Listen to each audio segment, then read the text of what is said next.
this is one of those bipartisan issues that I think we could all agree on, where it's like we all agree on both sides of the aisle. In an ideal world, we don't need to take anything extra. We don't need any extra medications. But not to demonize anything, but I think there's no one in their right mind who'd be like, I would prefer to be on medications than not, all things being equal. It's like, no, everyone would rather just live without having to take anything, you know? Yeah. The doctors I have seen,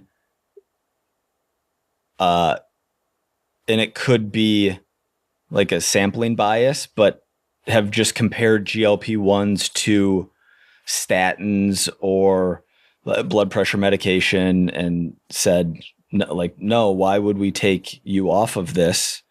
It's just like insert drug that is a lifelong drug. Has been what I have seen more of.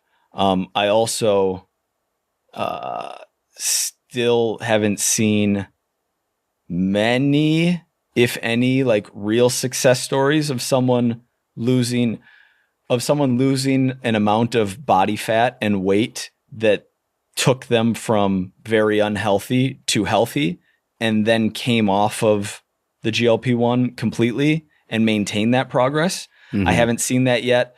I know that, yes, technically there were some people on them in the 50s, but like, as far as more mainstream usage, they're very new. So maybe in time, I will have heard anecdotes of people who made substantial progress and then came off of them. I'm with you on the population that shouldn't be taking them, which is lose those last 5 pounds, lose those last 9 pounds, improved aesthetics, like wanting to be rail thin, Hollywood, etc.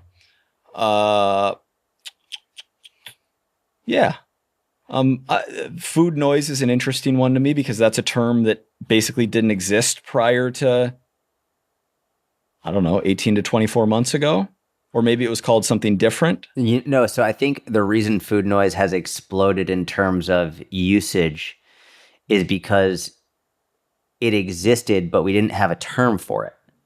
Like what people experience existed, but we didn't have a name that really made sense for it. Like, I think before is like, I feel like I'm just obsessed with food. It's all I think about, And people who struggled with binge eating or anorexia or bulimia, a lot of times that's something that they would relate to.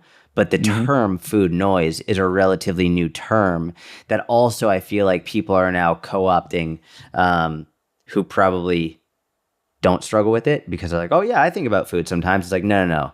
It's like when people say I'm binge eating, it's like, then I'm like, so tell me what you mean by binge eating. Like, yeah, sometimes I eat a little bit more than I should. Okay, so you're not actually binge eating. Like, they would say they're binge eating, but they're not.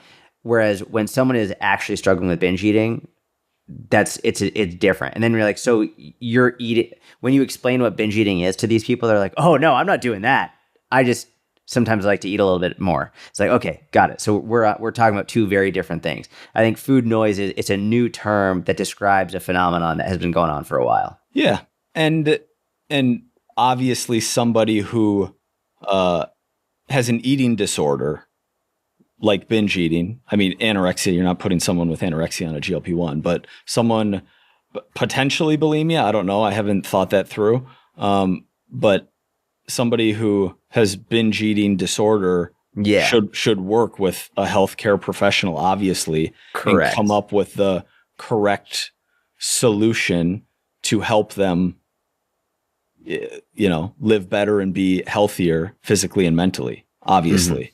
I think food noise, I think you're absolutely right that it's been co-opted by people who don't have binge eating disorder.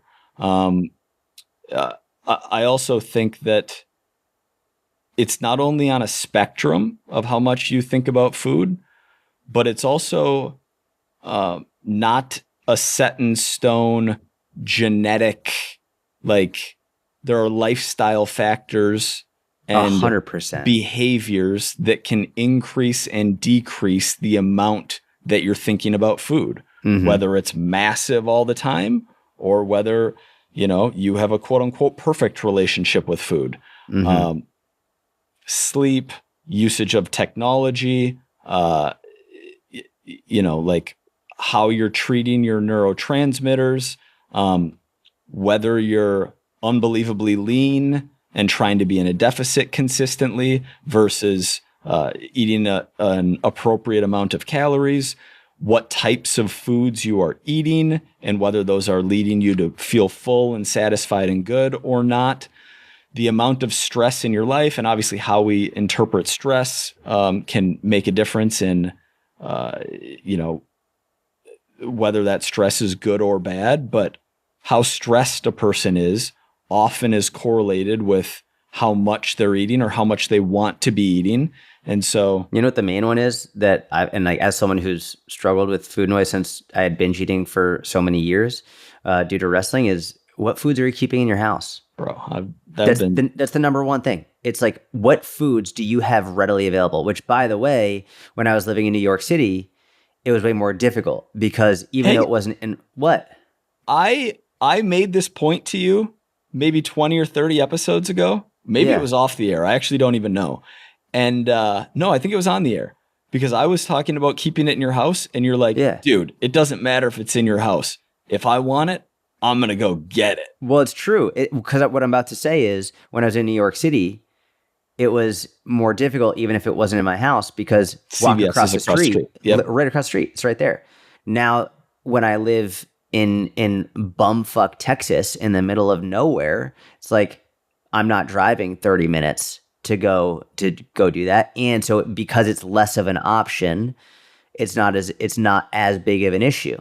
Mm-hmm. But I still stand by that, especially if you're more adjacent to food options that aren't in your home. But if the research is clear about food environment 100%. And outcomes. Yeah. Yep. Yeah. I'm with 100%.